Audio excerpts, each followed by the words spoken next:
My son, I saw in a dream that I must slay you. He said, my father, do as you are commanded. You will find me, God willing, one of the patient ones. They then walked together in obedience of God, so there is no question of cruelty. The Quran said he laid him down to his forehead, and then he took the knife and wanted to obey what God had asked him to do. Then God said, O Abraham, you have indeed fulfilled your dream. You have accepted, you have assented, believed the dream. Therefore, God ransomed Abraham's son with a paradisial victim.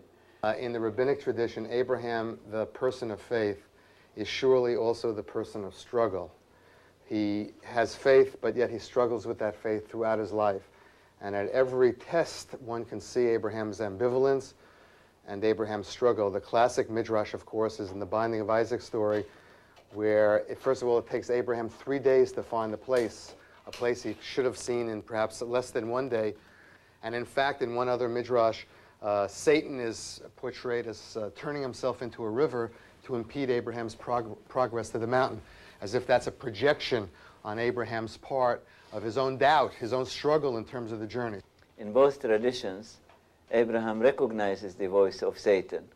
And in fact, to this day, in the pilgrimage ritual in Islam, they throw stones at a pillar down in the valley, which they call jamarat. The stones become like burning coals, at Satan, imitating Abraham's throwing stone at Satan, who followed him tauntingly, saying, how could God give you a son and make a big deal of it, and now tells you to go and sacrifice him? Maybe you are mistaken. Maybe you're not hearing right.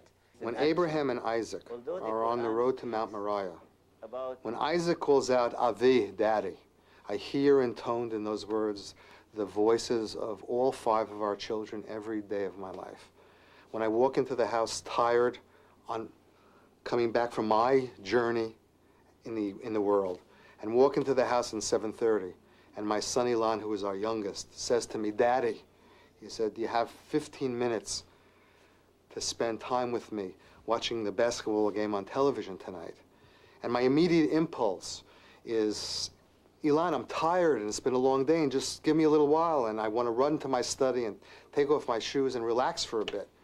I hear piercing through the words of my son Ilan, the words of Isaac on the road to Moriah. Avi, Daddy, where are you for me?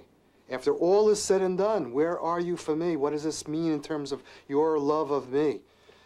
But Abraham is able, in the midst of the journey to the mountain, is able to respond, Hineni v'ni, here I am, my son. In the midst of our life journey, however important, to be able to say to our children, for me to be able to say, Ilan, tired though I be, struggling though I be, Hineni v'ni, here I am. The story of Abraham was allegorized in the 1st century by Philo of Alexandria.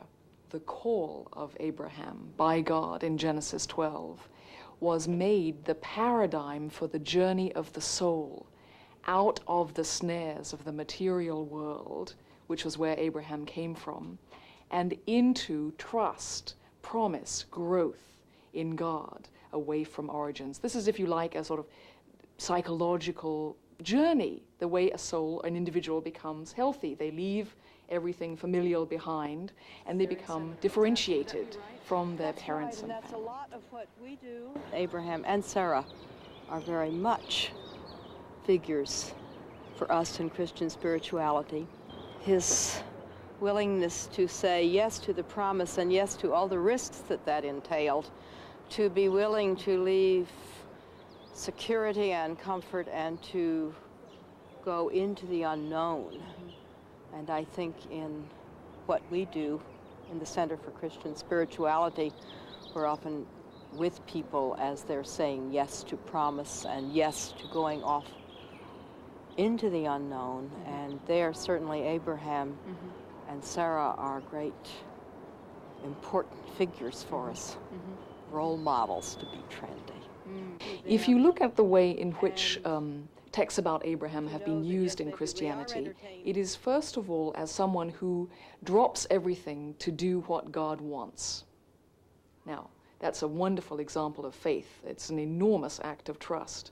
And for me personally, as someone who has left the country that I was born in and now teaches in a completely different environment, it's not as a response to anything like God's call to Abraham, but it's the kind of act of faith that rings true to my own experience. Abraham to me is a human being, and that's why I love Abraham. Abraham tries, Abraham does things right and sometimes wrong, but he's always struggling, and when I find myself struggling, I'm like Abraham, on a journey, sometimes doing right and sometimes doing wrong. I see him struggling just as a person of faith. We have this sense, especially in the modern world, that automatically faith and belief is going to come to us. Automatically, we should wake up tomorrow, we should wake up one day and become believers. And I don't think it happens that way. I think the difference between Abraham, for me, is that his struggle with God, his struggle with personal faith, is one that takes place on a day-to-day basis. He never has an opportunity to just simply believe. When you say that Abraham is constantly struggling with his faith, you go from Genesis 12, where God asks Abraham, Lech lecha, tells Abraham, Lech lecha me'artzecha, the struggle to pull himself out of a polytheistic environment and move towards monotheism, all the way to Genesis 22, with, again, Lech lecha, get yourself to the mountain, the place that I will show you. That journey, even from a rabbinic perspective, is a journey of struggle with his faith. In our world, we don't hear God speak out there, we hear God speak inside. So when I have this sense inside that there's something I must do, that's the same thing for me as God saying, you go to the land that I will show you. And I sometimes feel that there's something I really must do. And I'm not quite sure what's going to be there when I get there. But it's something I have to do. And when I get there, I'll find out. It's as if God's taking me and saying, leave the comfortable place you are and push on to the next stage in your life. Abraham impacts also on my life in the wish that I have, and I hope I will be able to fulfill soon, of making the pilgrimage, which is really an enactment in Islam of Abraham's experience. The Hajj is essentially a mystical experience. Every pilgrim, when he approaches Mecca, puts on a piece of linen resembling the shroud of a dead person. He enters into a state of consecration. He is virtually, or she is, dead to the world. Until the Hajj ritual is finished, then that person is renewed and she or he can join human society again. Now, I think, Constance, you made the Hajj. Yes, I thought it was one of the most awesome experiences that I've ever had in my life. My overall feeling is that I was no longer thinking on an intellectual or logical basis that I was being moved or driven by a higher power, and that it was my soul and my heart that was guiding me through the Hajj. Because had I been thinking on an everyday basis, soon as I got off the plane, I probably would have turned back because it was 135 degrees there. The differences and the common points among our three traditions, I believe, are not fortuitous. I am convinced that we live in a privileged time. We know far more about each other's traditions than did our forebears. And that perhaps God in His wisdom has willed all these traditions first for their own communities, but then also for us all. In that sense, then, Abraham can speak to all of us, his children, calling us back again to be one family.